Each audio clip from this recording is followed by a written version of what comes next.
For Moses to lead the Israelites to Canaan, he needed Joshua. When Moses could not go to battle, Joshua covered up for him. When the arms of Moses got tired in combat, Joshua swiftly moved into action to cover the gaps. For Moses to accomplish his mission, he needed a true and faithful Joshua by his side. And for me to be a successful flag bearer for Azimio la Umoja, I need an effective Joshua on my side.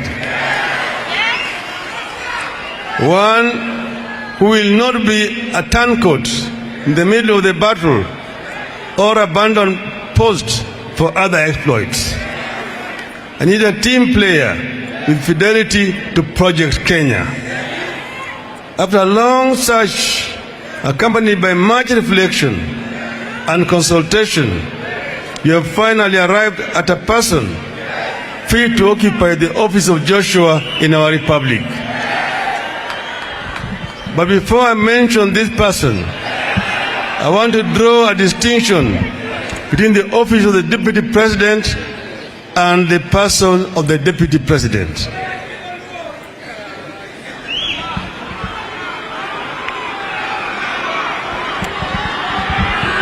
Hello? According to our Constitution, the office of the Deputy President is meant to be the President's workshop. It is meant to be the Principal Assistant's office, meaning that all the heavy lifting is expected to occur here. Like Joshua in the Bible, the Principal Assistant is meant to be a problem solver to the President and not a problem to the President.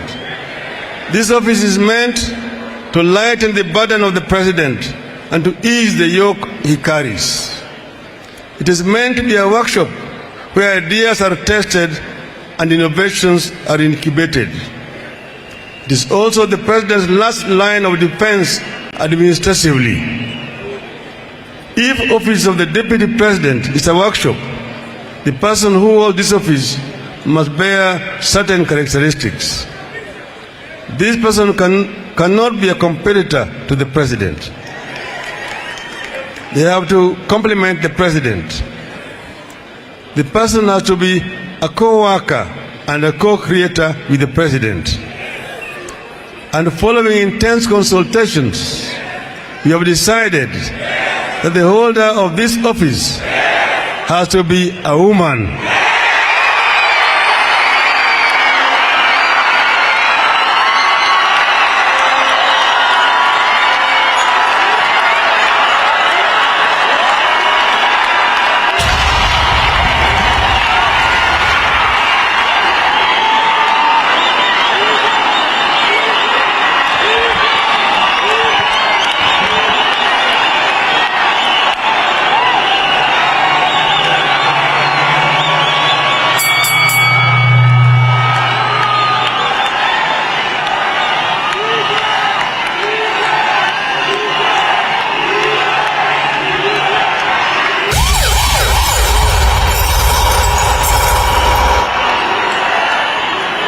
Hello?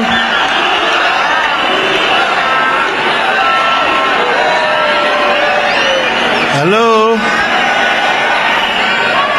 I will continue. After 60 years of independence, we cannot be the male domination. We cannot excuse the male domination of the executive. For the first time in the history of our republic, and on the 7th multi-party election, history is calling us to close the gender gap in our country. History is calling on us to reciprocate the struggles and fidelity of our women. History is calling on us to produce our first woman deputy president. Hello? Tafadhali, kimya. Tafadhali vijana. Vijana hoye. Mama hai. Tunaendelea.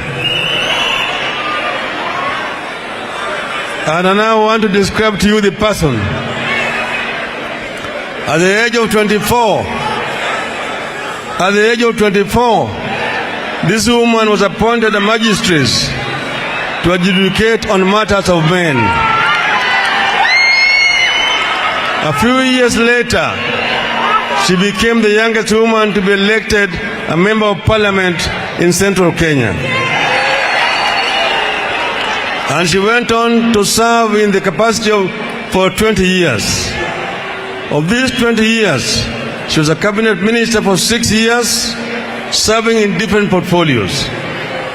The woman we offer as the proposed deputy president is also known to have incredible credentials in the fight for our second liberation.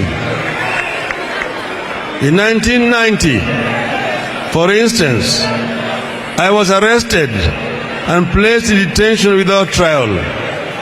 At that time, very few lawyers were prepared to represent me.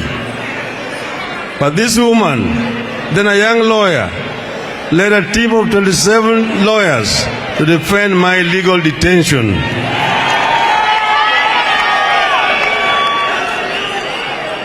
When I moved a motion in Parliament to set up a select committee on constitutional reforms and was deserted by my colleagues in the opposition, only she and the late George Moseti Anyona stood by me. This woman is a fighter and is not a quitter. This woman has a safe pair of hands, seasoned by the struggle for our second liberation and service to the country in many capacities. This woman has a beautiful soul as exhibited by her love and passion for her children and grandchildren. This woman will be a great co-creator and will make a remarkable first deputy president of the Republic of Kenya. As a co-worker, I want her to finalize the unfinished business of making our constitution. And I want this done because when the late Mwai Kibaki and I put for the 2010 constitution, we admitted that it was a work in progress and it needed some further work. Because I am a man of my word, I will task her with the assignment of completing what we started. And I am persuaded that she has the right pair of hands to accomplish this task. My dear Kenyans, cometh the hour, cometh the lady. I have the great honor to announce that I have picked as my running mate and Cabinet Secretary for Justice and Constitutional Affairs, the Honorable Martha Karua. God bless you. God bless you.